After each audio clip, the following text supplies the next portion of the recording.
Quando a gente estuda o efeito placebo, o efeito nocebo no lançamento de medicamentos, a gente se choca ao descobrir que o efeito placebo, ou seja, o medicamento falso que é dado nos grupos de controle para teste de medicamento, ele cura 40% das pessoas. 40% das pessoas tomam a pílula falsa achando que é verdadeira e se curam. 60% das pessoas são curadas com a pílula verdadeira. E 40% com a verdadeira não são curadas. Existe um poder interno que não está sendo acionado em nós. E esse poder interno, quando ele é acionado, ele aumenta a nossa capacidade de nos amar e de amar. E esse poder interno ele é alcançado às vezes com propósito. Quando ontem a gente ouvia aquelas músicas e a nossa colega psicanalista que apresentou aqui disse assim: poxa, eu vi pessoas lá que passaram por tantas dores e que não estavam com tanto trauma. A gente percebe que às vezes essas pessoas elas têm tanta dor que elas não dão ibope ao trauma. É como se assim: ei dor, eu não te escuto mais, você não me leva a nada. Sabe o que é isso? Eu estava conversando com um amigo meu, ele era ateu. Aí chegou e disse: Rossandro, me ajude, eu estou vendo espírito. Aí eu, o que foi que houve? Não, na verdade não é isso não, mas eu pensei que era, mas é porque assim, mudou minha perspectiva. Você falava tanto comigo, quando a gente estudava, a gente fez científico junto. Quando a pessoa diz que fez científico junto, já disse a idade que tem. Já tomou a 4ª dose, enfim, e essas coisas todas. E aí ele disse: o que foi que houve? Eu passei, ele fez medicina, eu fiz psicologia, você sabe que eu estava no PSF? Sei, você estava no PSF.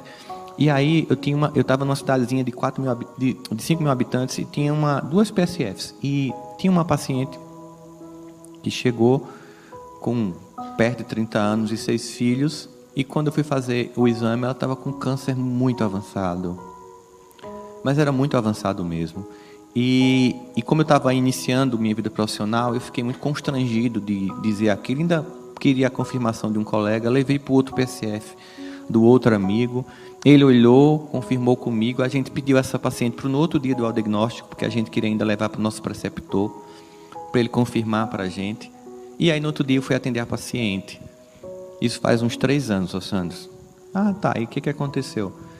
Bom, era um caso terminal, só que ela ainda estava assintomática, ela não tinha dor nenhuma.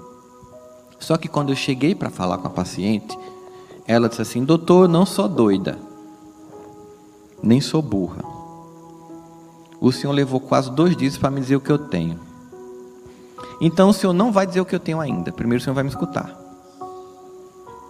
Aí ele: tá bom, o senhor sabia que eu tenho 6 filhos? Sei, eu atendo seus filhos aqui no PSF. O senhor sabia que eu sou órfã? Não, não sabia. Eu não tenho pais, nem eu tenho irmãos. O senhor sabia que o meu marido fugiu com a rapariga? Eu disse: não, não sabia. Então agora o senhor sabe. Então o senhor sabe a coisa mais importante. O que é? Eu não tenho direito de morrer. Eu não sei o que o senhor viu que lhe deixou tão assustado, mas passa o remédio que me cure.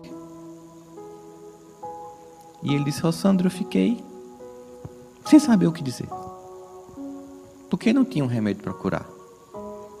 E eu cometi uma falha, digamos assim. Eu menti para ela. Tá bom, eu vou passar um medicamento aqui inicial para a senhora. E foi pura covardia, porque eu ia embora, que eu tinha passado numa residência em São Paulo. Disse: o outro que resolve, eu não vou entrar nesse BO não, é muito pesado para mim. Passei um medicamento que na verdade ia só diminuir as dores quando começassem a surgir, para tomar antecipadamente, manhã e noite, para ela começar a se preparar para quando as dores começassem. E fui embora. E esqueci, fui fazer minha residência.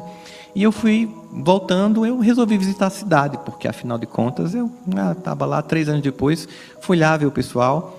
E quando eu cheguei na cidade, a mulher estava em pé na feira. E eu disse: estou vendo espírito. E ela começou a vir em minha direção, me arrepiei todinho. Eu disse: meu Deus.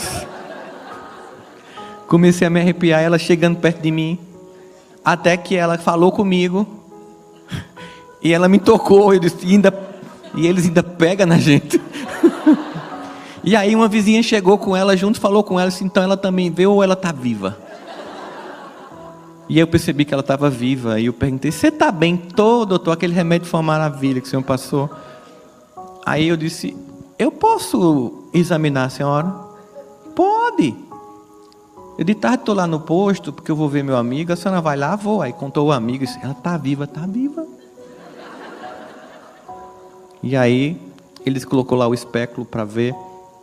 Então, Sandro, o colo do útero dela era como se ela nunca nem tivesse tido relação sexual, que só 6 filhos. Estava limpo de uma forma inimaginável. E eu disse, a senhora fez o quê? Doutor, o remédio que o senhor passou, eu não pude comprar. Mas o senhor passou para tomar 6 da manhã e 6 da tarde. Aí eu picotei a receita em 60 pedaços. Aí eu tomava um pedacinho. Sempre antes de fazer uma Ave Maria. Fazia um terço todinho, aí tomava.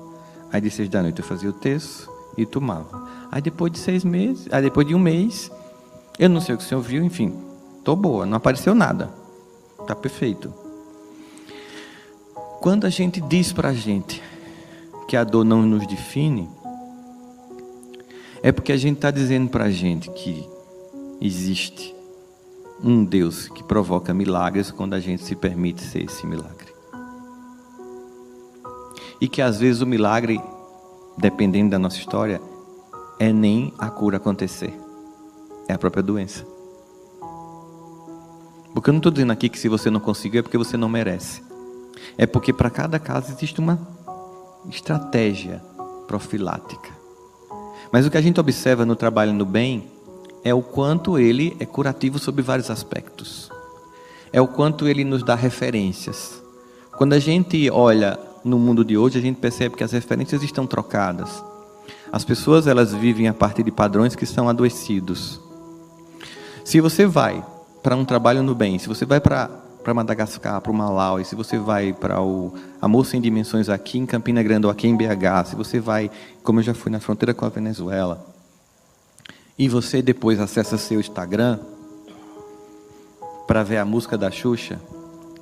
Por que eu digo que o Instagram é a música da Xuxa, rede social? Porque assim, todo mundo tá feliz, todo mundo tá em Dubai, menos você, todo mundo vê o Mickey, e você como Nissimi hoje.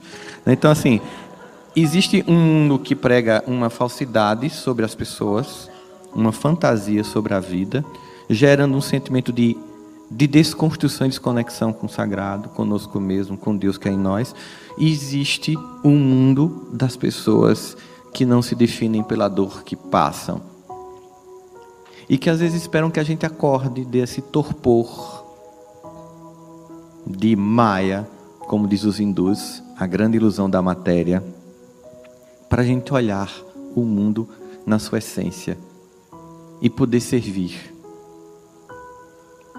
E isso faz com que o significado da vida mude.